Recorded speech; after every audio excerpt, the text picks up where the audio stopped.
Еден од нив е и бизнисменот од Кавадрци Трајан Бекиров. Сега е далеку во Лас Вегас во САД, но и оттаму се уште е по судови за да докаже дека на нелегален начин, преку фалсификати и измама, иако го вратил долгот во рок од 1 година, сопствениците на горе наведените фирми му го одзеле и станот и дуќанот, на име на хипотека за невратен долг. А се случило во 1992, кога оштедилницата менувачница Дикуко во неколку наврати Бекиров позајмил пари.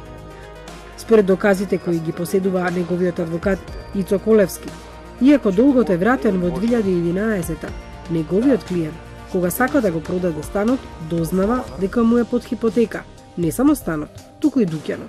Во 2010-2011 година на мистериозен начин се јавуваат хипотеки и кај двете недвижности по барање на штедилница Дикуко.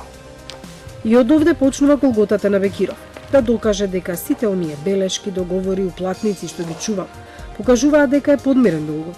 Но не е тоа единственото што се обидува да им го докаже на судиите, туку и фактот што своевремено тој земал долг од правното лице менувачница штедилница Дикуко на Рахилка и Диме Куковски, а по 19 години парите ги бара друго правно лице, штедилница Дикуко, основана од истите луѓе плюс уште едно лице.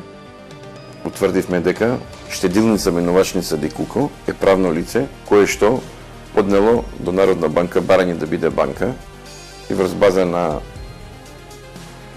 некоја документација која што ние не успевме да ја прибавиме, пред судот се представила како банка Дикуко и врз база на таквите податоци се склучени судските порамнувања за обезбедување на поборувањата. Меѓутоа Народна банка не и дала дозвола за работа, ја земала дозволата.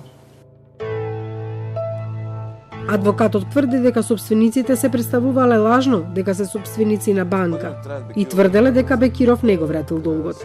По тој основ, побарале од судот да ја впише хипотеката, односно дека Бекиров ги заложил и станот и дуќанот.